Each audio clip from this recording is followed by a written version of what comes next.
Bueno, muy buenas tardes a todas y todos. Bienvenidos a este espacio del día de hoy de nuestro seminario institucional en el marco del proyecto de regalías sobre tecnologías cuánticas. Para mí es un gusto poderles acompañar el día de hoy, presentar a nuestro expositor.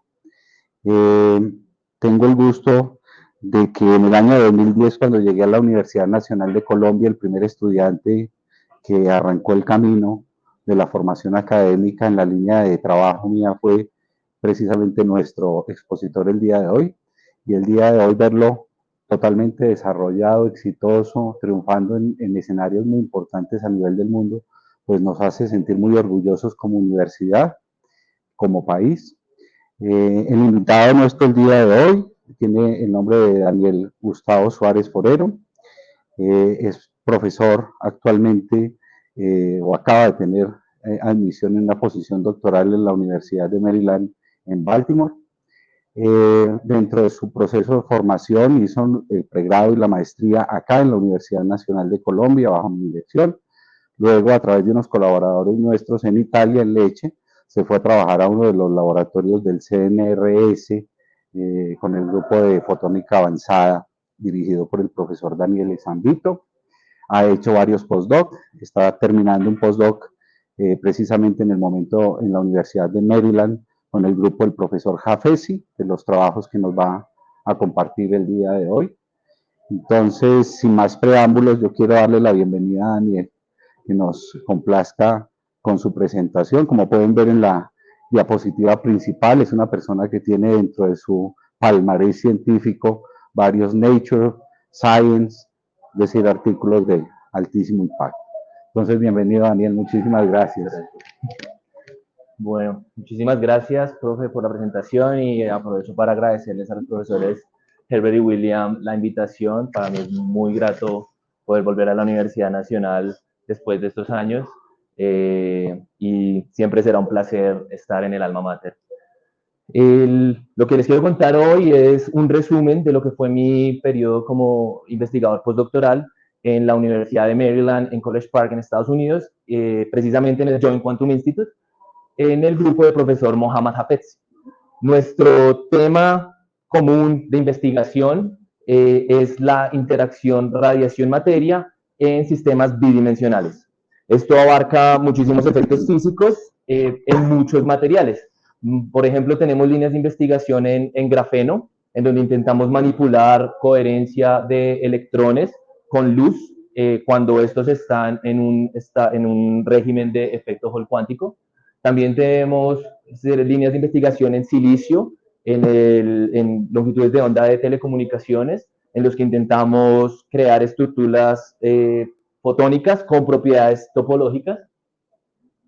Y otras líneas de investigación también en arsenuro de galio, microcavidades de aluminio, gallium arsenide y gallium arsenide, y también en TMD materials, transition metal digital cogenites, que son materiales bidimensionales, pero con la grandísima ventaja de que tienen un gap directo óptico. Entonces uno puede medirlos con luz o manipularlos con luz. Hoy precisamente voy a hablar de 3 de estos trabajos, uno en gallium arsenide y 2 en TMD Materials. Y bueno, para contextualizar un poco qué es la investigación que se hace en Hafez Group en Maryland, tenemos 4 conceptos claves que nos permiten contextualizar. El primero de ellos es la interacción radiación-materia, como les comenté, y esta puede tener sitio en 2 posibles regímenes. Uno lo llamamos el régimen de acople fuerte, en el que la absorción y emisión es tan fuerte que el sistema se hibridiza. Es el caso, por ejemplo, de las microcavidades semiconductoras cuando hay materiales activos adentro. O un régimen de acople débil en el que la luz se usa para medir o para manipular las propiedades electrónicas o de los excitones en un material. Ese es el primer concepto clave.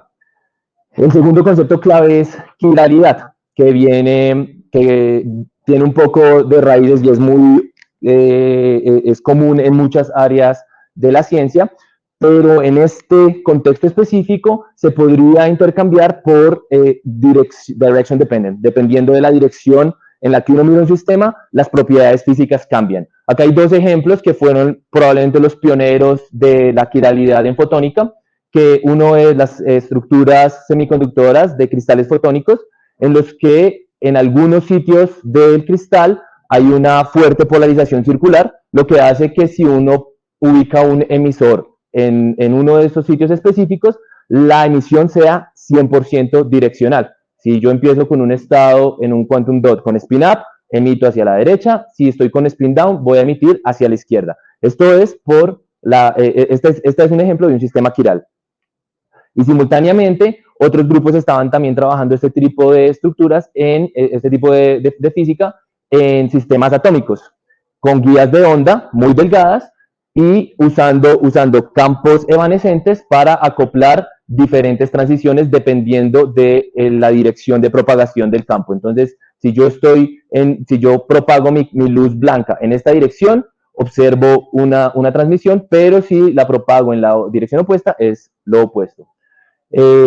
Estamos preparando precisamente un artículo perspectiva de los últimos 5 años de Chiral Quantum Optics con el profesor Alejandro González Tudela en España. Entonces, pues la invitación es a que le peguen una ojeada cuando salga. El tercer concepto es topología. En este contexto específico de materia condensada, nos vamos a referir a este concepto como la necesidad de usar las propiedades de la función de onda para poder describir completamente un material. Hasta hace unos 20 años se creía que la estructura cristalina era suficiente para completamente describir las propiedades ópticas y eléctricas de un material. Pero después hubo experimentos en los que se entendió que no era suficiente y que también las propiedades particulares de la función de onda electrónica se requerían para describirlo. Hoy en día uno pensaría que son unos pocos materiales en los que se cumple ese requerimiento, pero resulta que no. Más del 20% de los materiales que conocemos hoy día necesitan conocer las propiedades de la función de onda electrónica para poder describir el material en su totalidad. También acá la invitación es a ver este artículo de revisión sobre Topological Photonics, que es en lo que el grupo del profesor Jafet sí tiene más experiencia. Y el cuarto concepto es correlaciones en la materia. ¿A qué nos referimos con eso? Normalmente en los modelos que se usan para describir los cristales, se tiene en cuenta la estructura cristalina per se y luego, a través del principio de exclusión de Pauli, se llenan las bandas, básicamente. Pero resulta que hay materiales en las que los electrones interaccionan más fuerte, es decir, la exclusión de Pauli no basta para describir el material. Un ejemplo de ello son los aislantes de Mott, en los que, según la estructura de bandas, deberían ser conductores, pero resulta que uno va y mide y efectivamente el material es un aislante. En el contexto de los Transition Metal Digital Conjugates, esto ha sido demostrado en estructuras de bicapas de estos materiales, y se ha medido que efectivamente cuando solamente tenemos un electrón por celda unitaria, el sistema se comporta como un aislante y no como un conductor, porque ya no puedo tener 2 electrones por sitio, sino que solamente uno. Y bueno, la correlación y la interacción puede ser más fuerte, hasta que uno puede llegar a casos en los que incluso desde lejos los electrones pueden interaccionar. Ya no es on-site interaction, sino que los electrones de diferentes sitios interaccionan, y es el caso de lo que llamamos los Generalized Wigner Crystals. Bien, entonces con estos 4 conceptos enmarcamos todos los temas de los que vamos a discutir hoy, y estos 4 conceptos se pueden resumir en un campo de investigación que se llama de Quantum Optics of Correlated Materials, que intenta estudiar materiales y manipular materiales en los que la interacción de la luz con la materia es fuerte, cosa que se ha logrado desde los años probablemente 80, pero que además la interacción entre las partículas es fuerte. Eso es ya mucho más desafiante. Entonces, aquí hay algunos ejemplos de sistemas que operan en este régimen. Uno de ellos es el efecto Hall fraccional en microcavidades semiconductoras. Los otros son los Moire polaritons, que es de lo que voy a hablar. Y bueno, hay muchos efectos en los que se intenta, por ejemplo, intentar manipular propiedades de sistemas superconductores usando la interacción con la materia, etc. ¿Por qué es interesante esto? Porque permite explorar nuevas fases de la materia y desde un punto de vista tecnológico, si uno logra este tipo de control, pues podría proveer nuevas funcionalidades para los sistemas optoelectrónicos y también manipular fases de correlaciones de la materia con luz es bastante atractivo desde un punto de vista tecnológico y científico. Un poco les cuento cuáles son los instrumentos científicos que se usan para este tipo de medidas. En el grupo, el profesor Javetsi, hay dos crióstatos de dilución. Son crióstatos que tienen acceso óptico, entonces uno puede medir imágenes, Fourier imaging, con resolución temporal, espectral, pero con la gran ventaja de que uno puede estar a milikelvin, a temperaturas de 20 milikelvin más o menos, y con campos magnéticos de hasta 12 teslas. También hay fuentes de láseres, baterías de fuentes de láseres que nos permiten hacer entonces medidas, por ejemplo, de sincronización de pulsos. Dos pulsos, uno mide la muestra, el otro altera las propiedades, o pump and prop se llama esa técnica. Láseres continuos de titanio y zafiro, y también crióstatos a 4 Kelvin, y bueno, así es como luce un setup típico para este tipo de medidas. Y por ejemplo, en la línea de investigación del Telecom, de Topological Photonics, así es como se ve, porque ahí, claro, ya no es con láseres en free space, sino que se usan muchas fibras. Entonces, este es el setup en el que se miden ese tipo de estructuras. Uno pone aquí la estructura y luego con fibras ópticas intenta medir sus propiedades. Entonces, pues quería más o menos contextualizarlos para cómo se ve el laboratorio. Entonces, empecemos ya con hablando concretamente de los trabajos. El primero se llama Spin Selective Like Matter Coupling in a Quantum Well Microcavity System, y la idea de fondo es intentar manipular las propiedades de la interacción de la radiación con la materia usando las grandes ventajas que nos ofrece el efecto Hall cuántico en una Quantum Well semiconductora. Entonces, empecemos a discutir un poco sobre el Quantum Hall Effect en este contexto.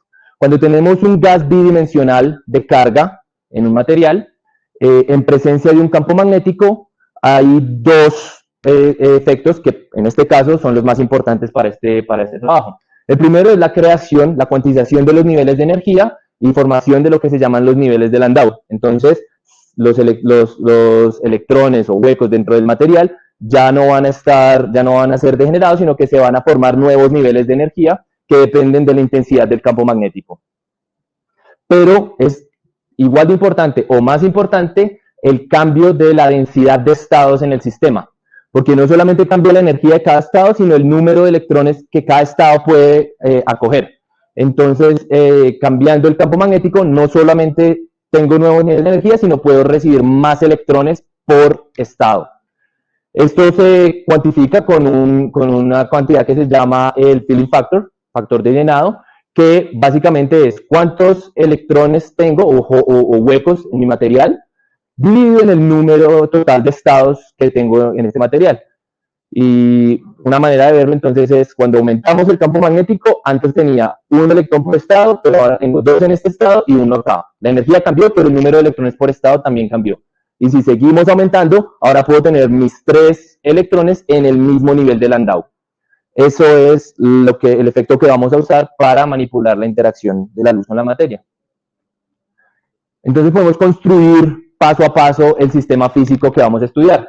Empecemos con un pozo cuántico de gallium arsenide con un nivel de Fermi sintonizable. ¿Qué quiere decir esto? Que uno puede agregar carga o quitar carga a través de unos contactos eléctricos en el material. Entonces yo puedo poner mi nivel de Fermi aquí abajo y quiere decir, y se refiere a un hold doped material porque estoy cargando positivamente el material, o en el lado opuesto con electrones. Una vez tengo mi nivel de Fermi fijado, aplico un campo magnético. Eso entonces, como les dije, me va a cuantizar las energías y ahora ya no tengo bandas de valencia y de conducción, sino que tengo niveles de Landau. Pero recordemos que nuestras partículas tienen spin, entonces tengo también Zeeman splitting dentro de cada uno de estos niveles de Landau, una partícula con spin up y una partícula con spin down. Y una vez tengo todo esto, ahora pongámoslo dentro de una microcavidad óptica y veamos si lo podemos manipular con la luz.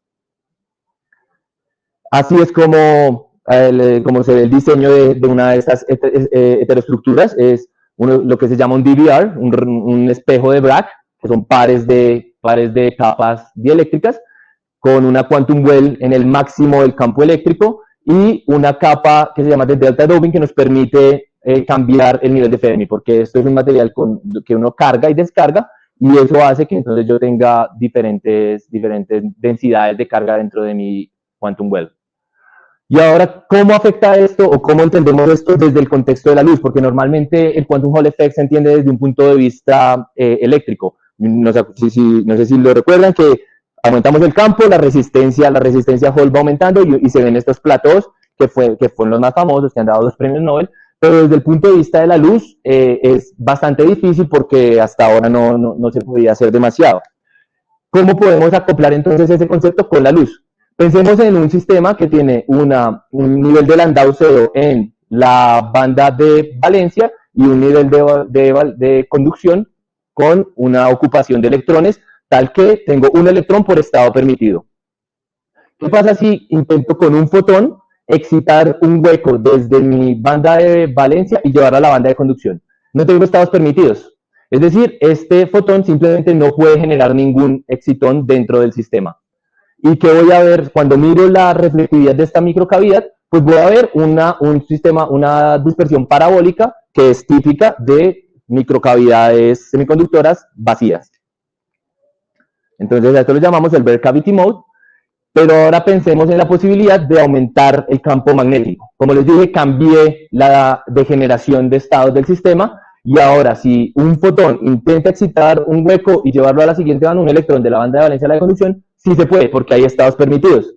Y con solamente cambiar el campo magnético, lo cual permite crear estos excitones, ahora mi sistema se hibridiza, porque ahora sí tengo la posibilidad de crear excitones en mi sistema y hay interacción fuerte luz-materia, y que ahora tengo lo que llamamos la Lower Polariton Branch y la Upper Polariton Branch, que siempre se asocia con interacción fuerte entre luz y materia. Bien, ¿cómo usamos eso para para modificar las propiedades del sistema? Este resultado pues ya era conocido, ahora vamos a ir un poquito más allá. Pensemos en un sistema en el que el nivel de Landau está completamente lleno de huecos, entonces está dopada positivamente la quantum well del sistema, pero como les dije, por el Zeeman splitting tenemos un nivel con spin up y un nivel con spin down, pero los dos niveles tengo el nivel de doping del sistema es tal que las dos bandas están llenas. Es decir, si un fotón de cualquier polarización llega al sistema, no va a poder excitar ningún excitón en el sistema. O sea, que si yo mido con las dos polarizaciones circulares, que son las que se correlacionan con el spin del sistema, pues voy a ver una microcavidad vacía. Pero ahora aumentemos el campo magnético. ¿Qué pasó? Cambié la degeneración del sistema. Más importante que la energía misma, la degeneración. Entonces ahora, los huecos que antes estaban acá pueden ahora ocupar niveles de menor energía y van a estar entonces en esta banda. Y ahora si yo intento excitar con un fotón de esta polarización, voy a ver un sistema en acople fuerte, pero como esta banda está llena, ya este sistema está en acople débil. Entonces, dependiendo de con qué polarización yo miro mi sistema, tengo una respuesta diferente. Es decir, en un caso miro un sistema en acople fuerte, en el otro miro un sistema en acople débil. Y ya cuando sigo aumentando el campo magnético, logro desocupar, para decirlo coloquialmente, esta banda, y en la otra empiezo a tener ahora transiciones accesibles, pero obviamente siempre va a haber un desbalance, entonces el acople de la radiación materia aquí es más fuerte que aquí. Esa es la manera entonces en que creamos quiralidad en el sistema, por eso se llama Spin Dependent Light Matter Interaction. Así es como se vería el sistema a medida, la dispersión del sistema medido en reflexión cuando vamos aumentando el campo magnético. Entonces vamos aumentando el campo magnético y miramos cómo se ve la dispersión de mi sistema para cada una de las polarizaciones circulares. Sigma plus y sigma menos. Entonces noten que empezamos los dos vacíos, pero ahora este está en acople fuerte y este permanece en acople débil. Y tengo que aumentar el campo magnético mucho para poder entrar en régimen de acople fuerte acá. subimos hasta 10 Tesla, pero bueno, ahí ya podemos saltarnos. El efecto de fondo es esta asimetría acá, porque en un caso, que es esta polarización que está asociada con este spin, tiene esa transición está disponible, porque aquí no está, esta banda no está llena, entonces esta transición es permitida, pero en cambio la banda con el spin opuesto, que tiene diferente energía por el Zeeman splitting, no está llena, entonces no hay esa transición, simplemente no es disponible. En otras palabras, yo no tengo electrones acá, solamente tengo electrones acá. Entonces, ¿qué electrón puedo excitar para la siguiente banda si no tengo electrones? Entonces, eso me genera esta asimetría en el sistema y hace que, dependiendo de mi estado de polarización circular, vea el sistema en acople fuerte o en acople débil. Bien, entonces, para resumir, tenemos un mecanismo que nos permite inducir selectivamente el acople fuerte en un sistema de microcavidad con boso cuántico. Es un efecto robusto a la temperatura. Si uno mira que es 3.5 Kelvin, se ríe, pero efectivamente normalmente estos sistemas operan en temperaturas de milikelvin. Entonces son 2 órdenes de magnitud más calientes que lo típico que se usa para medidas de efecto Hall cuántico. Y la física de fondo, que todavía estamos estudiando, es que lo que pensamos que cambia es que al dopar el material se induce se rompe la degeneración entre los dos sistemas, pero también la banda misma de valencia cambia su estructura al doparla con los huecos. Entonces, ese large tuning entre las dos bandas hace que yo pueda ser robusto ante la temperatura, porque mi nivel de la energía asociada con la temperatura es menor al splitting entre los dos niveles de energía. ¿Por qué? ¿Para qué se puede usar esto? ¿Qué perspectivas tendría este trabajo? Pues entonces esto nos permite mirar en tiempo real y cambiar el acople de la radiación con la materia entre un modo fotónico y un modo excitónico. Y, importante, ¿por qué son interesantes los polaritones en primer lugar? Es decir, cuando se hibridiza la luz con la materia, porque eso induce alta no linearidad en el sistema. Entonces tenemos un sistema en el que hay alta no linearidad para una polarización circular y baja no linearidad para la otra. Es decir, uno puede manipular en tiempo real la no linearidad del sistema cambiando la polarización de la luz que le envía. Bien, vamos al siguiente, a otro tema, en el que ya nos vamos a interesar en los aislantes de MOT en sistemas de Transition Metal Discharge Coordinates. Aquí vamos ya a apagar el campo magnético, no hay campo magnético por ningún lado, y empezamos desde el modelo, con el modelo de fondo para la física, que es el modelo de Hubbard, que es el modelo más sencillo que uno puede usar para describir las propiedades de unas partículas que interaccionan más fuerte o más allá de la exclusión de Pauli. ¿Y cómo funciona el modelo? Tiene dos términos. Un término en el que las partículas pierden energía, o sea, que es favorable para el sistema que las partículas hagan tunneling dentro del material. Es decir, la partícula quiere estar delocalizada, como normalmente ocurre en un cristal. Y otro modelo que implica una energía de interacción cuando dos partículas están en la misma posición del material, en el mismo sitio de la estructura. Ahora, esta estructura o este modelo se puede llenar con electrones, que son fermiones, o con excitones, es decir, pares de electrón hueco, cuya suma da entonces un spin entero y se comportan como bosones. ¿Cómo logramos llevar el material a ese régimen? No es fácil.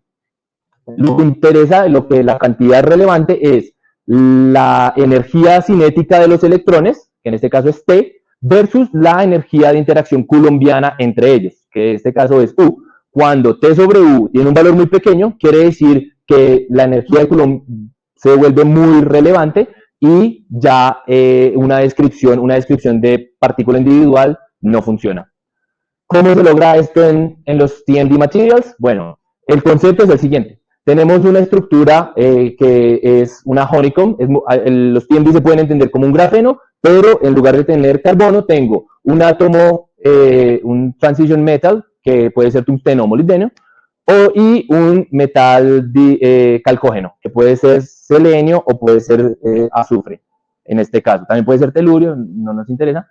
Pero el concepto de fondo es el siguiente. Este material tiene una estructura cristalina asociada, normalmente de 3 Armstrongs. Vamos a hacer zoom out. ¿Qué hago? Si ahora, si ahora hago una heteroestructura con otra capa de un material que tiene la misma forma, pero con una estructura cristalina ligeramente diversa, más o menos del 4%, cuando pongo este material encima, creo lo que se llama un patrón de Moiré. Es decir, mi estructura cristalina, la periodicidad, ya no es 0.3 nanómetros, sino 8 nanómetros. Aumenté en un factor casi 30 la periodicidad del sistema. Y en términos prácticos, ahora un electrón, para que vaya de un sitio de la red cristalina al otro, pues tiene menor probabilidad ese evento. Entonces, aumentando la periodicidad de esta manera, es que logramos reducir la energía cinética, la probabilidad de transición y llevar el sistema a ese régimen de interacción fuerte. Importante, el sistema, como les dije, lo podemos llenar en 2 maneras. ¿Qué son los materiales que estamos usando? Tungsten disulfide y tungsten diselenite. Por su alineación de las bandas de valencia y conducción, así se ve la estructura de bandas del sistema. Y entonces, cuando dopamos el sistema electrónicamente, de la misma manera que les dije en el gallium arsenide, con contactos eléctricos que cambian mi nivel de Fermi, puedo dopar el material con electrones, poniendo electrones en la banda de conducción del tungsten disulfide, pero al mismo tiempo yo puedo bombear ópticamente el sistema, llevar los electrones desde bandas más lejanas hasta las bandas de arriba. Este sistema va a relajar y va a formar un excitón. ¿Por qué este hueco prefiere estar en esta banda? Pues porque la energía es menor estando en la banda, en el tungsten diselenite que en el tungsten disulfide.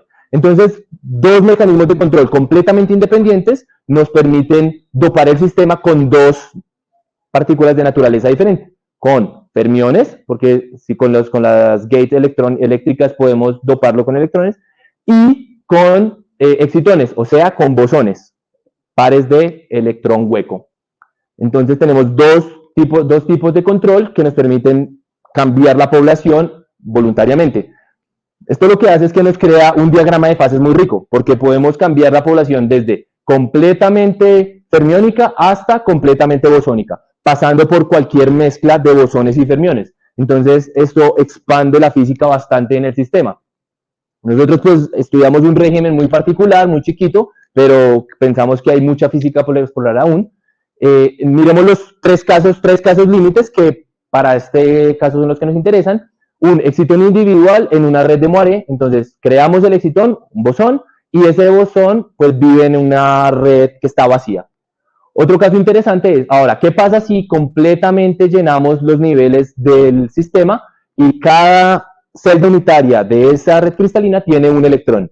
Y ahora intentamos crear un excitón encima de eso. Pues por la repulsión de Coulomb, estos 2 electrones van a tener que pagar un precio en energía para que este excitón pueda existir.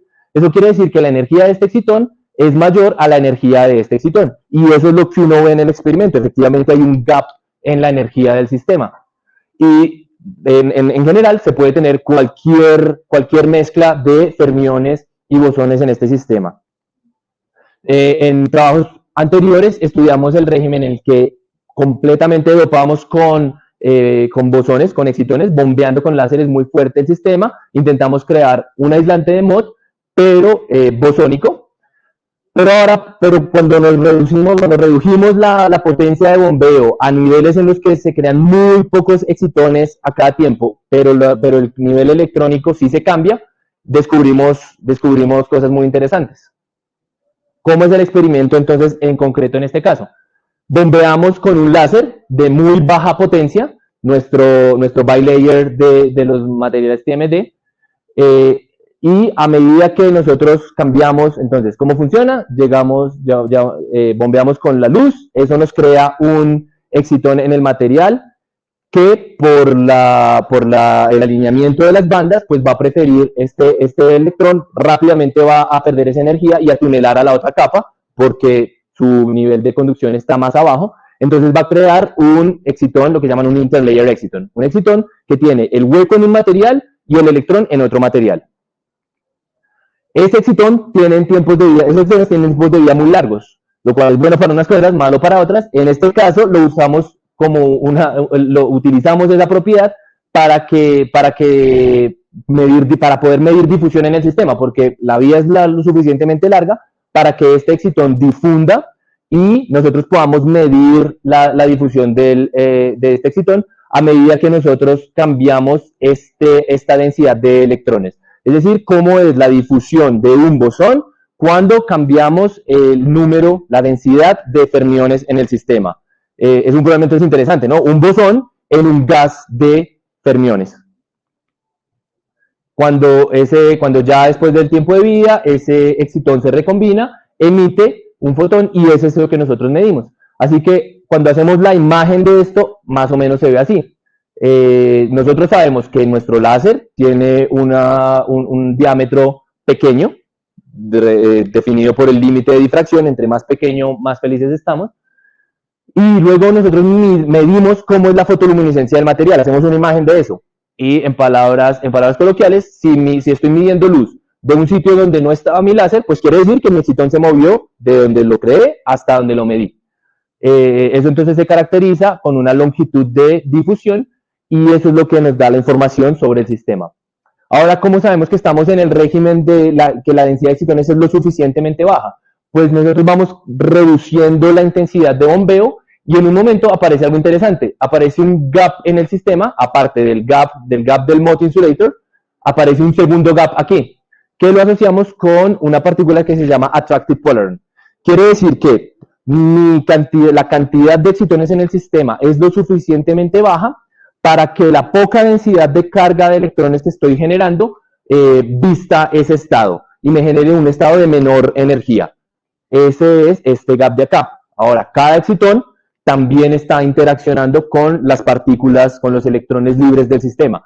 La interpretación puede ser un attractive polarant, que es como un gas de fermiones que viste un excitón, o un trión, que es una partícula de 2 electrones y un hueco en este caso.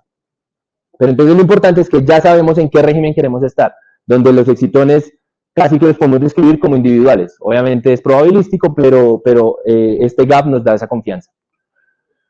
Ahora entonces miremos la energía. ¿Qué pasa? Tenemos entonces la energía inicial del excitón. Cuando empiezo a dopar el sistema con electrones, eso cambia. Entonces, añadiendo electrones al sistema, que es lo que estoy haciendo en este eje, voy cambiando las propiedades de ese excitón que estoy midiendo.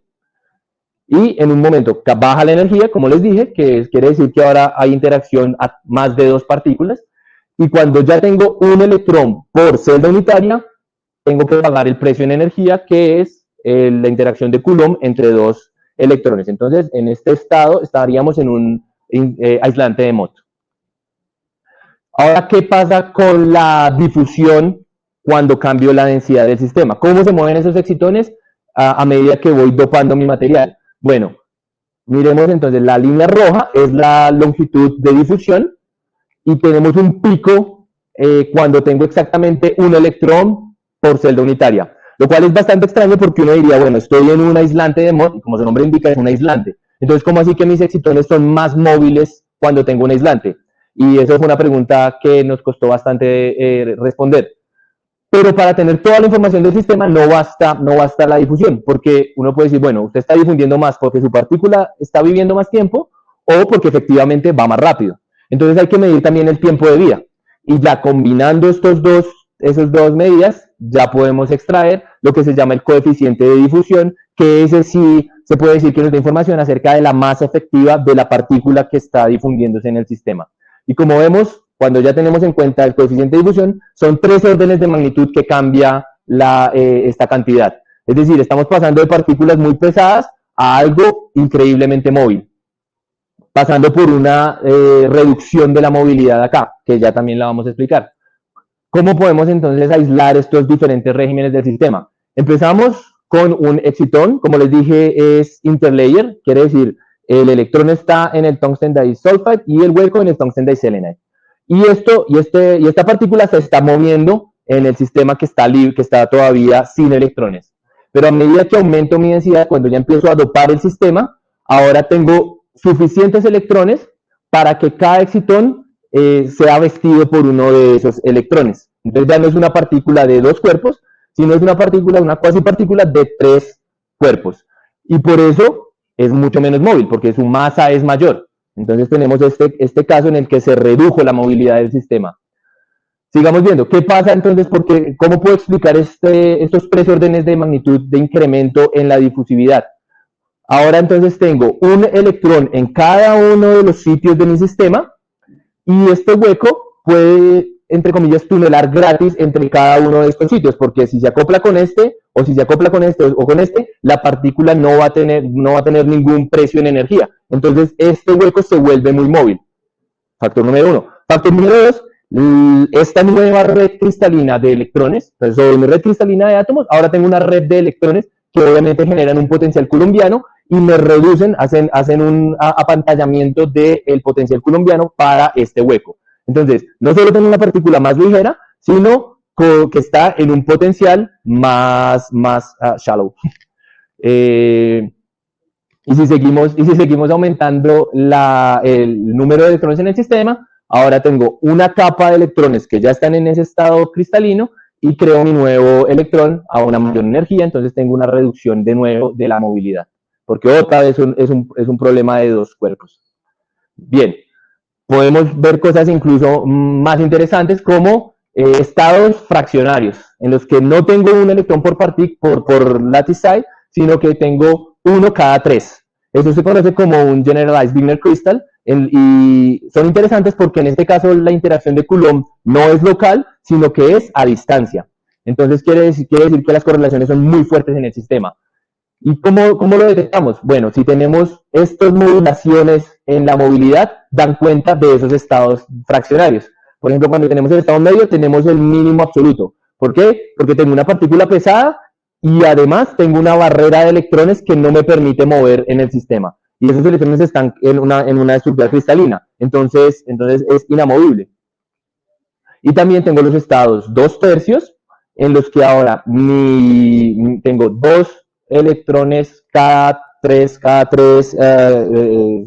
lugares de la red cristalina, y al mismo tiempo tengo la competencia de que mi hueco ahora, a medida que tengo más electrones, puede tunelar más fácil entre electrones. Entonces es una competencia entre estos 2 efectos lo que determina la movilidad en el sistema.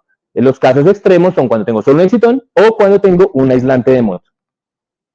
Y bueno, también tenemos el caso 6/7, que lo pueden ver acá como una modulación también de la difusividad. Entonces, en resumen, tenemos un sistema en el que independientemente podemos controlar la densidad de bosones y la densidad de fermiones, lo cual nos abre muchas posibilidades. En particular, aquí estábamos estudiando la física de una excitación óptica en un plano bidimensional en el que hay un aislante de Mott y estados de Wigner Crystal. ¿Y por qué es interesante esto? Porque el problema, como les dije, de un bosón embebido en un gas de fermiones no es trivial, es muy interesante y se podría incluso pensar en tipo simulaciones cuánticas. Y ahora también tenemos la perspectiva de que si a esto le añadimos el spin de las partículas, física muy interesante puede emerger. Porque, bueno, ahí tenemos, es una red frustrada, frustrated lattice, entonces, en una frustrated lattice, que quiere decir que en principio yo no puedo tener orden de los spines, pero resulta que el sistema quiere estar en ese estado. Entonces hay toda una línea de investigación, hay toda un área de investigación en frustrated lattices. Y muy brevemente, entonces, déjenme terminar con este trabajo en el que usamos heteroestructuras de materiales TMD para crear nuevos dispositivos con nuevas capacidades. En este caso, el trabajo se llama Chiral Optical Nanocavity with Atomically Thin Mirrors, y todo empieza con el material molybdenum diselenide. ¿Por qué? Porque cuando está en el estado de monocapa, tiene propiedades muy interesantes. Sus excitones tienen propiedades ópticas muy buenas. ¿Qué quiere decir esto? Idealmente, un oscilador de Lorentz, ¿cómo se comporta? si yo tengo un sistema de 2 niveles y intento propagar luz a través de él, voy a absorber luz a la energía de resonancia, pero si yo no tengo ninguna pérdida no radiativa, mi luz tiene que ser completamente reflejada. O sea, eso tiene que ser un espejo perfecto para esta longitud de onda. Esa es la idea de fondo. Ningún material hasta ahora lo había presentado, o había logrado acercarse a este nivel, pero el molybdenum diselenite sí lo logra. Y hay dos trabajos entonces del año 2018 en el que dos grupos logran demostrar que esta capa monoatómica se puede comportar como un espejo con una reflectividad muy buena. Entonces, la pregunta es, bueno, ¿y qué pasa si tomamos dos de esas monocapas, las ponemos una frente de la otra? Eso nos crearía una microcavidad óptica, porque estamos hablando entonces de una microcavidad cuyos espejos son capas monoatómicas. Suena atractivo. ¿Cómo vamos entonces a reconstruir paso a paso cómo se logró? Primero hay que hacer una estadística de muchas monocapas, y cuando ya encontramos dos monocapas que tienen que cumplir dos condiciones: una, buenas propiedades ópticas, es decir, que si yo envío luz, vea alta reflectividad, que es lo que les estoy diciendo. Eso quiere decir que mis osciladores de Lorentz tienen poco decaimiento radiativo comparado con poco decaimiento no radiativo comparado con el decaimiento radiativo. Y además tienen que ser degenerados en energía, que no es una cosa garantizada, porque desafortunadamente cada monolayer tiene la energía un poco donde quiere. Entonces, el estudiante de doctorado, sufriendo mucho, creó muchas de estas muestras y logramos encontrar las dos que nos servían. Las simulamos usando el método de Transfer Matrix para simularlas teóricamente, y encontramos que la reflectividad, cuando hacemos un stacking de los dos monolayers, tiene un mínimo que lo asociamos con un modo óptico. ¿Cómo más podemos verificar que este mínimo sí viene de ese modo óptico? Bueno, también calculamos cuál es la longitud efectiva del modo, y vemos también una reducción, es decir, mi campo está más confinado cuando la luz es de esta longitud de onda. Y aún más, podemos simular la distribución de campo eléctrico, de la intensidad del campo eléctrico adentro de la estructura, y vemos que hay un máximo efectivamente en el medio de los dos monolayers, que serían estas dos líneas de acá, y la cavidad dieléctrica, que es esta de acá. Así se ve la heteroestructura ya cuando hacemos el proceso completo de fabricación, vista con un microscopio óptico. Tenemos una capa de monolayer arriba, una abajo, y un separador que tiene que ser un dieléctrico, obviamente. Podría ser aire, pero en el experimento eso es imposible. Entonces lo que usamos es hexagonal boron nitride, que es transparente, lo cual es muy bueno, y tiene la misma estructura cristalina que los TMD materials. Entonces, hacer el stacking no cambia significativamente las propiedades del cristal.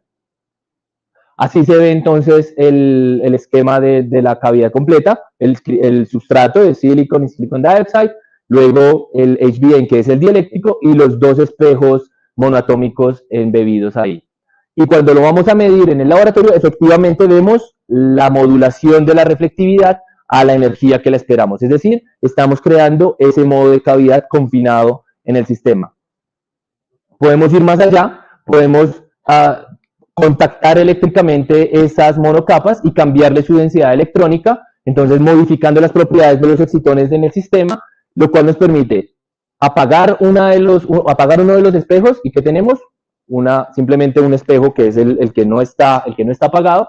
Y cuando lo encendemos, es decir, cuando permitimos que se creen excitones en el material, ahora tenemos el modo de cavidad, y también nos permite una pequeña sintonizabilidad de unos 2 nanómetros, que es poco, pero igual estamos hablando de un sistema cuya total thickness es 240 nanómetros, que normalmente es mucho menor a lo que normalmente se usa en microcavidades semiconductoras. Un DVR, una cavidad de DVR, está en el orden de las decenas de microns, y los aún más gruesos. Entonces, esta sería la cavidad más pequeña que uno puede concebir, una cavidad en la cual un espejo es una capa monoatómica. Y tiene otra propiedad muy interesante, que es que las bandas son planas. Eso en una cavidad DVR no es posible, porque las Fabry Perot tienen una dispersión parabólica, como lo vimos en el primer trabajo, En este caso tenemos una dispersión plana porque los excitones son muy pesados en comparación con los fotones. Es decir, que cualquier ángulo en el que bombeemos esta cavidad va a tener la resonancia a la misma energía.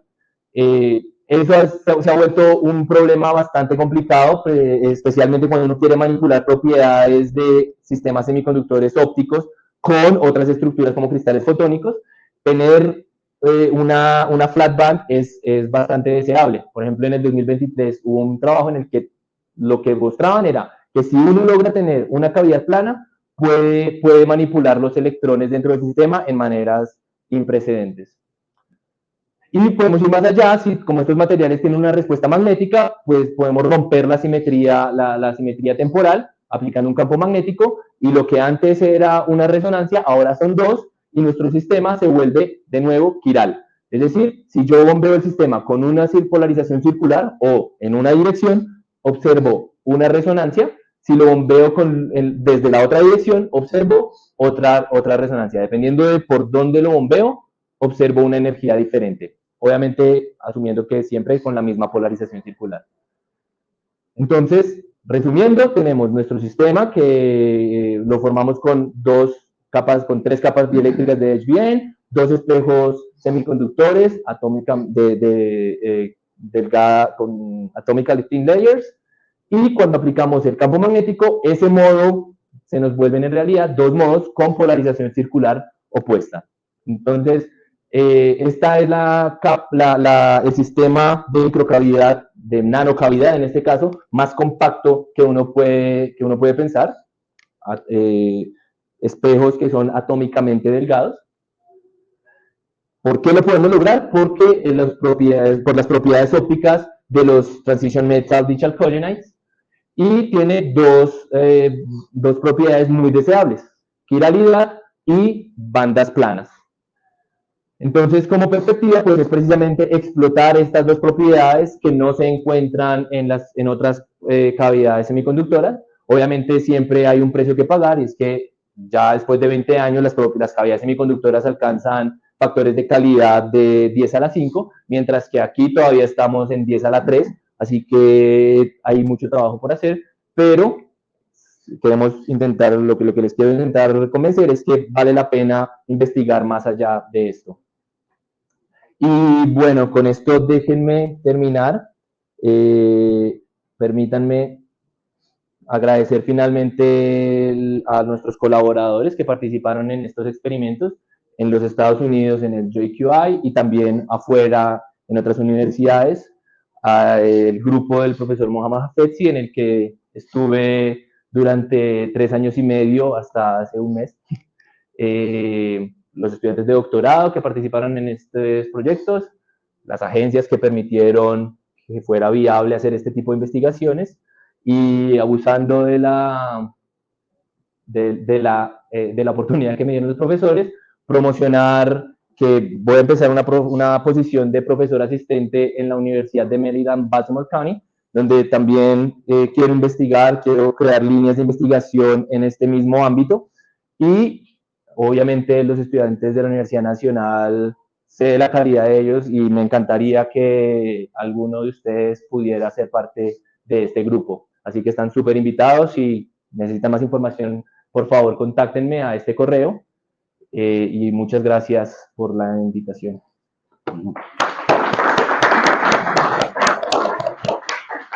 Bueno, Daniel, muchísimas gracias por tu presentación. Creo que has tocado muchísimos temas muy interesantes. Vamos a dar lugar a las preguntas. Yo quiero hacerte una primera para ir ambientando esto. Me pareció los 3 trabajos espectaculares, pero hay una cosa que me llama mucho la atención en la fabricación de cavidades.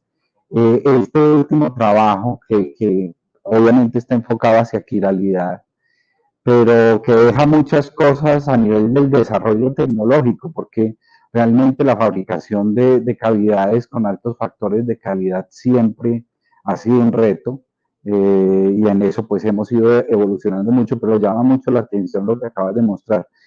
¿De qué factores de calidad estamos hablando? El modo por qué en lo que mostraste se ve como asimétrico, si bien tiene un máximo, hay como una condición de asimetría. Háblanos un poco más de esa cavidad. Perfecto. Bueno, entonces, empezamos hablando del factor de calidad. Va determinado por la propiedad, por las propiedades ópticas del material. En este caso, nosotros somos conscientes de que no somos capaces de producir los mejores monocapas del mundo. Hay grupos que están dedicados a hacer esto y pueden crear materiales cuyas propiedades ópticas son mucho mejores. Entonces, hay esperanzas de que este factor de calidad aumente. Nosotros estamos en el orden de 1000, de 10 a la 3 en este momento. Este modo por lo calculado, tiene un factor de calidad más o menos de 10 a la 3. ¿Por qué es asimétrico? Porque el sistema es asimétrico per se, porque tiene un substrato de silicio y silicon dioxide, y al otro lado tiene aire. También hicimos simulaciones de sistema, en el caso hipotético en el que esos dos monolayers estuvieran solamente en aire. Entonces, por ejemplo, acá, si tuviéramos aire, el espejo, luego aire y otra vez el espejo y luego aire, y ahí sí vemos que es totalmente simétrico. Entonces, la simetría viene dada del substrato, que tiene un índice de refracción diferente. Entonces, si se quiere acoplar con un medio activo, per se tienes que estudiar la cavidad. Sí, normalmente, entonces, para la idea de cómo operaría un sistema con un medio activo en medio, es uno simula todo, y ahí ya, porque no es trivial el grosor, el espesor de la cavidad, no es trivial, porque si uno está en el caso lambda medios, que es lo que uno normalmente hace en las cavidades semiconductoras, eso resulta que no funciona, porque lambda medios tiene 2 nodos en los espejos. Y si uno tiene un nodo en los espejos, pues no va a poder crear el excitón, que es el que le da la alta reflectividad. Entonces es bastante delicada el espesor. No mencioné mucho, pero esos 240 nanómetros no son arbitrarios. Y el acople que tienes, porque veo que estos tienen la resonancia como en 700 algo nanómetros. Sí, 755 ¿no? Más o menos. Sí, es el que medios activos podrían acoplarse. Bueno, hoy en día hay, digamos, por la tecnología, la incompatibilidad de la tecnología, un quantum dot no se puede, un punto cuántico es muy difícil ponerle este tipo de cavidades, pero habíamos pensado, por ejemplo, perovskitas, materiales de perovskita que sí tienen sintonizabilidad total en el espectro, y un mismo monolayer sería interesante. Entonces, ¿qué pasa si tengo mi cavidad y acá en el medio pongo un monolayer del mismo material, que necesariamente va a tener la misma resonancia? Eso lo hemos pensado, hicimos algunas simulaciones, pero aún están en estudio. Ahí el desafío es más técnico, ¿no? Porque si para poder conseguir 2 monolayers con estas propiedades y degenerados fue difícil, pues ahora sí son 3. Claro.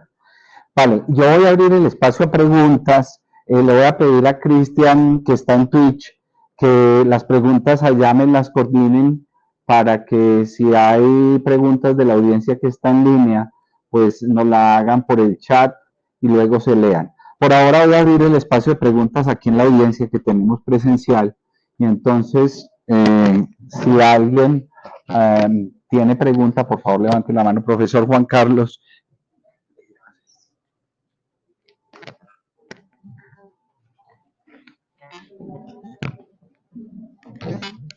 Pero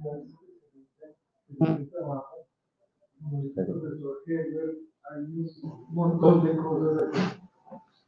Yo quisiera hacer un par de preguntas muy específicas. En el caso tridimensional que tienes, ¿cómo defines la masa efectiva? ¿Cuál es la definición de masa efectiva? En el gallium arsenide. A ver. Entonces, por ejemplo, en este material. Ok. Acá, ¿cierto? Ok. Sí es.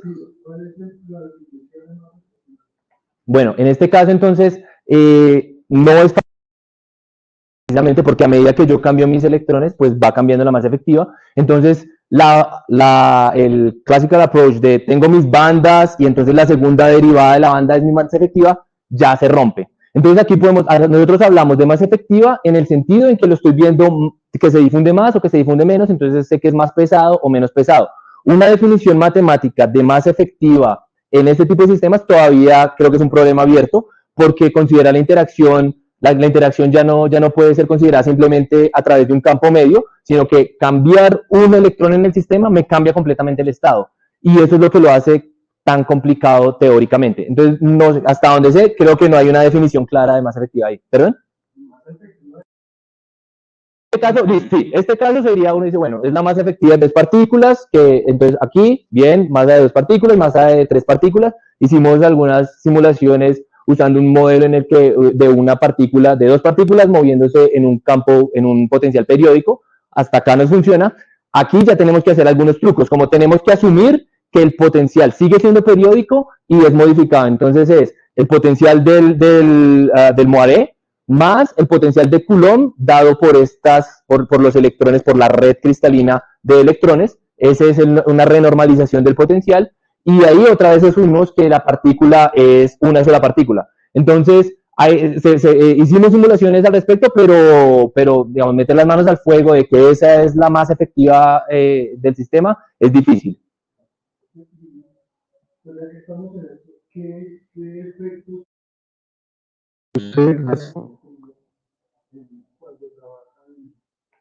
en este sistema particular? Bueno, la razón por la que es tan atractivo este sistema desde el punto de vista del spin es que fíjense que tiene una estructura triangular.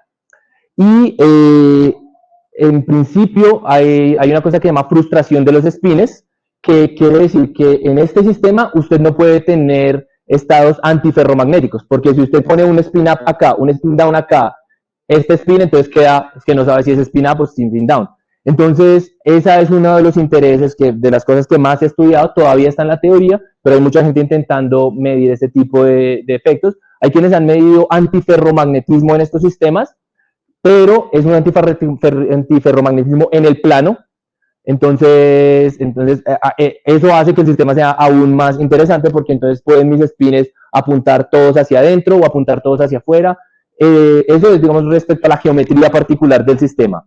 Y desde el punto de vista de por qué este material, es porque precisamente solo este material es uno de los pocos en el que uno puede crear una periodicidad tan grande, y eso nos permite entonces hacer un quenching de la energía cinética de los electrones. Otros ejemplos son los cuprates y las materias, pero tienen ventajas y tienen desventajas, ¿no? No son esa ingeniería en esos materiales no es tan fácil. Entonces, pues esa es una de las razones por las que estos sistemas han sido investigados.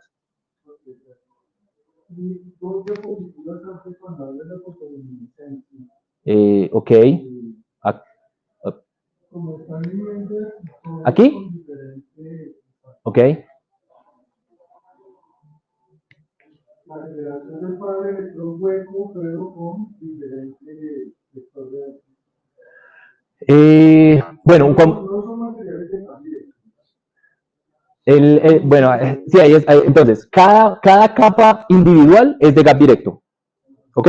Ahora, cuando ponemos la bicapa, esa es una de las razones que tenga tiempos de vida tan largos.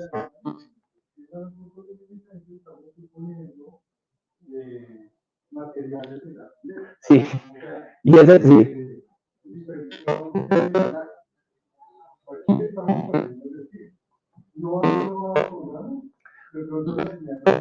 Bueno, eso es muy importante, gracias por la pregunta. Creo que nadie entiende, porque estos materiales no deberían ser buenos emisores, porque son de gap indirecto. Entonces, yo tengo que de alguna manera perder momentum para poder para poder recombinar mis partículas.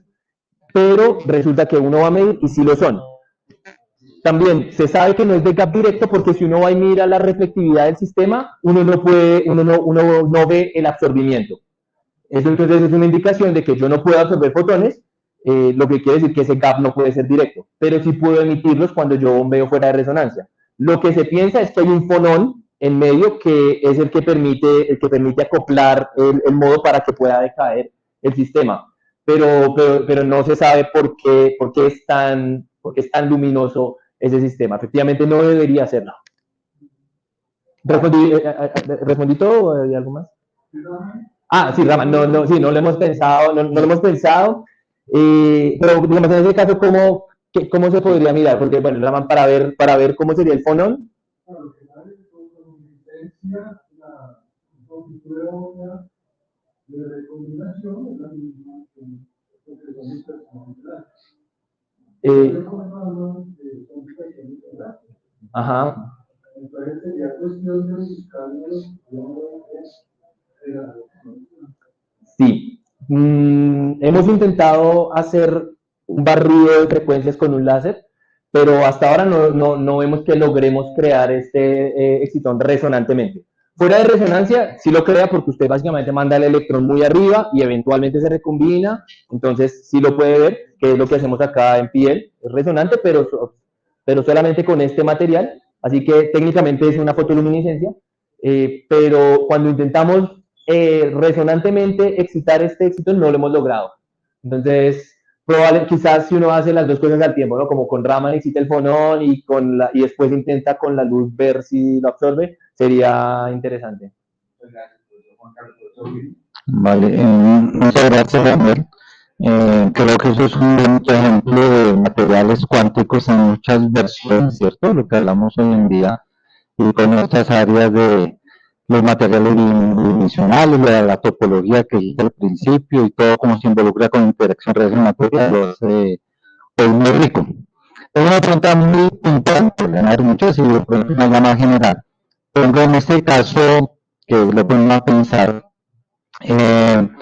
digamos que los estudios imaginan que las dos capas tienen enlaces de Van der Waals, ¿cierto? No deben ser muy fuertes. Eso sensibilizaría de todas maneras un poquito los niveles, ¿cierto? No tener como un bond, un antibond, todo ese tipo de cosas le cambian a considerar, a ver, o se imaginan que las capas están casi que en ese primer acercamiento que hace. Bueno, sí, nosotros efectivamente estamos haciendo el acercamiento más fácil que se puede hacer, que es mis niveles no se hibridizan y tengo entonces dos materiales independientes. Pero todo este tema surgió porque grupos hicieron teorías de DFT y miraron que efectivamente los electrones, las capas electrónicas se calculaban y efectivamente eran mucho más planas, entonces por eso fue que empezó todo. Nosotros, como le digo, usamos la solución fácil, pero no es el todo. Se vuelve muy importante, por ejemplo, cuando son homo bilayers, porque ahí la hibridización es mayor y entonces uno ya no puede pensar que el electrón está aquí o está allá. En este caso, uno por la energía, la alineación de los niveles de energía, uno puede decir mi electrón está aquí y mi hueco está aquí, listo. Si es homo bilayer ya no es tan fácil, entonces ahí se vuelve incluso más relevante. Y también hay sistemas que son muy importantes y en el que se tiene que considerar eso. Ok. Y de pronto voy a ser un poco más general. También hay materiales de estos que se predicen o muestran algún comportamiento, digamos, topológico. Si uno empieza a pensar en el spin órbita, bueno, hay materiales donde se predice una fase topológica y con campo eléctrico tú la puedes también switchear. Y eso sería muy interesante como empezar a pensar, digamos, seguramente se está haciendo de todos estos, digamos, en interacción, relación materia, en esos casos en que el material pues tiene unas propiedades, digamos, topológicas que se acoplan, digamos, como en ese es al principio, pues bastante interesante. ¿Han pensado en esa dirección algunas cosas? Bueno, nosotros directamente no. Hay el grupo que sí invirtió toda su fortuna en eso, es un grupo en la Universidad de Washington, que es del profesor Sheldon Shu. Ellos hacen telurios. Y en esos telurios pasa exactamente lo que usted escribe. Cuando empiezo a alinear homo bilayers en el sistema, mis excitones empiezo a hibridizar el sistema y empiezan a haber excitones topológicos con nuevas propiedades. En este tipo de materiales se ha intentado, hay efectos que todavía no se entienden cuando uno aplica campos eléctricos, decir que hay quienes lo han intentado explicar como topología, pero no hay así una medida que uno diga si esto es un excitón topológico, todavía es un tema abierto. Andrés, por favor. Daniel, tú tienes, digamos, estos TMD, digamos que son una plataforma ideal para generación de estados triónicos. Usualmente, digamos que lo extraño es estudiarlos en sistemas de pozos cuánticos. Esta es una plataforma ideal porque la interacción de Coulomb ahí es mucho más fuerte, la energía de correlación. La pregunta es muy corta. Digamos, ¿ustedes han estudiado esos efectos many-body, incluyendo los estados triónicos? Es decir, la respuesta es ni siquiera los many-bodies los hemos estudiado porque, digamos, desde un punto de vista teórico, ¿no? Entonces, describir desde la teoría ese sistema, el récord yo creo que mundial es, no sé, 16 partículas, porque como le digo, uno tiene que incluir partícula por partícula y many-body approach ya no sirve. Entonces, perdón, mean field approach ya no sirve. Entonces, si ya eso es complicado, pues aumentarle ahora el nivel de complejidad, haciendo que ya es un sistema de 3 partículas en vez de 2, es algo todavía abierto. El problema es de capacidad computacional, sí. Ahí, pues, los estudiantes o mejor, nuestros colegas que hacen la teoría en el grupo de profesores de Betsy han dedicado gran parte del esfuerzo a intentar describir excitones en este tipo de estructuras. ¿Qué pasa si un excitón está en un bilayer de este material? Y ya describir la renormalización de la masa efectiva teóricamente es todo un problema. Entonces, ya pensar en 3 partículas, pues aún más difícil, ¿no? ¿Pero eso se hace con DFT o...? Uy, pero si me acuerdo. No, que creo que lo que hacen es partir de la masa efectiva del excitón y luego tener en cuenta las interacciones, digamos, esa nueva renormalización del potencial debido al bilayer, y cómo se comporta entonces ahora cuando yo creo mi excitón en ese nuevo pozo de potencial. Entonces, todo es renormalizaciones y no, en realidad todavía no estamos al nivel de hacer many body. Es un paper creo que es de este año, y todo es sobre excitones en este tipo de estructuras de Hapetzi. Cristian, ¿nos puedes confirmar si hay preguntas de 50 línea? Ninguna hasta el momento, profe. Hasta el momento, ¿tenemos alguna otra inquietud acá? Adelante. Eso, usted en un momento dijo que los excitones tenían una vida muy larga, más o menos como de cuánto tiempo es. Excelente pregunta, sí, no concreticé. Lo normal de un excitón sería que su tiempo de vida esté en el orden de cientos de picosegundos y hasta un nanosegundo. En este caso son muy largos y acá está. Del orden de un microsegundo. O sea, estamos hablando de 1000 veces más longevos. Ok, ¿alguna otra pregunta? Profesor Luis Demetrio.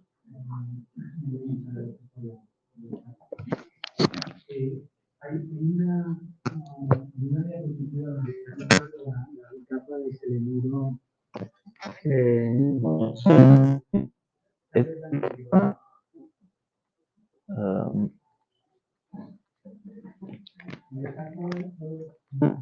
A ver, aquí. ¿Está?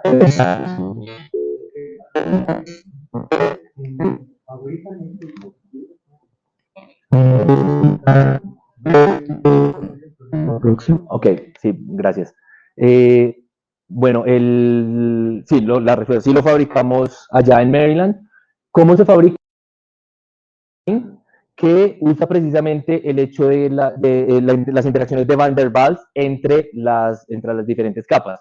Entonces, en palabras cortas, diferentes capas del material se van sobreponiendo una sobre otra, y en el momento en que hay contacto, como la fuerza de interacción entre el substrato y el monolayer o multilayer es menor que entre los bilayer, que entre los dos monolayer, entonces al ponerlos en contacto van a quedar unidos. Y entonces lo que se hace es, se va haciendo un stacking capa por capa. Entonces se empieza con un sustrato vacío y luego se pone una capa de grafito, que es el contacto, porque el grafito es un conductor y tiene la misma red cristalina, entonces es conveniente.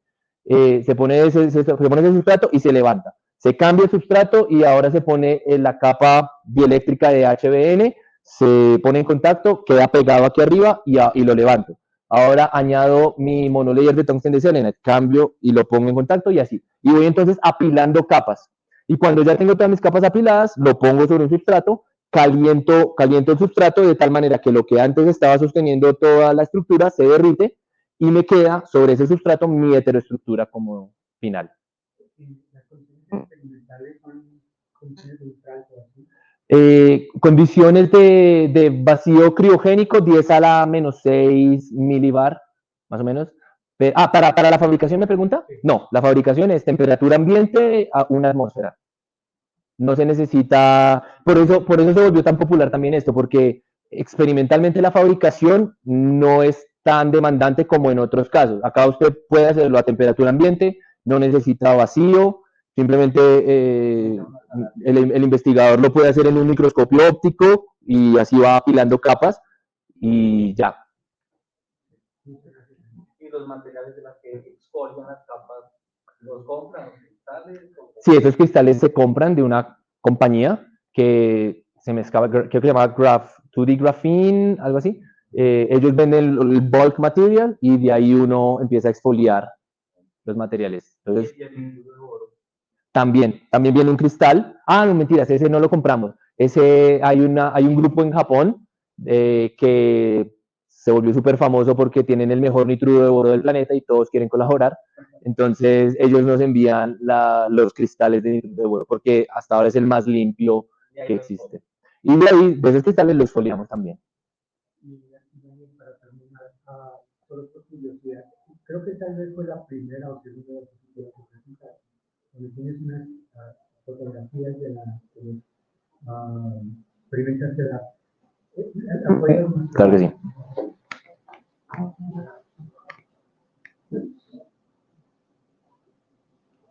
Ese estaba aquí.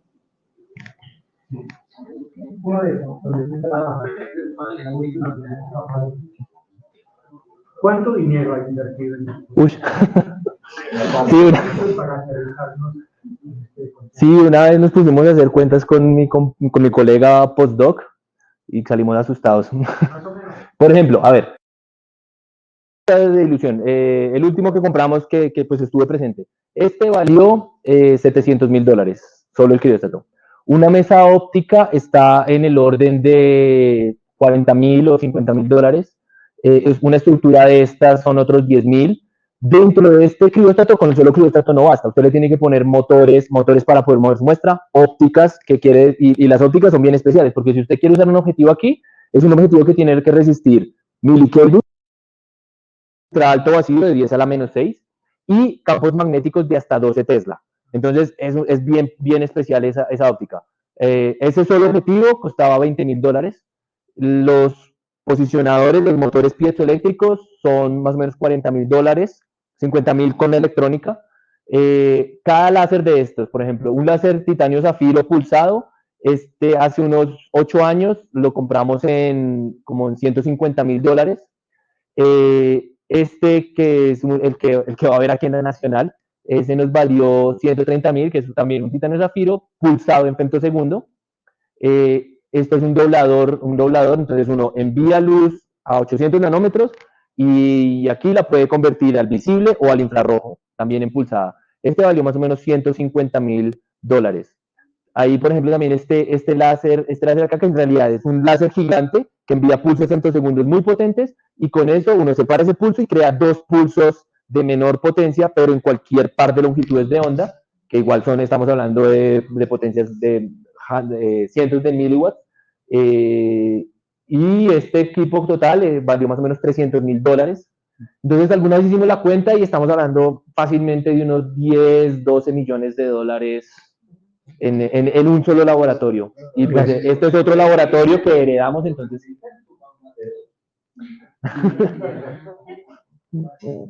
El resto. No, porque es que hay 2 crióstatos de dilución. Entonces multiplique por 2. Las bobinas, cuando el sistema pues viene con la bobina, entonces esos $700,000 ya incluyen la bobina.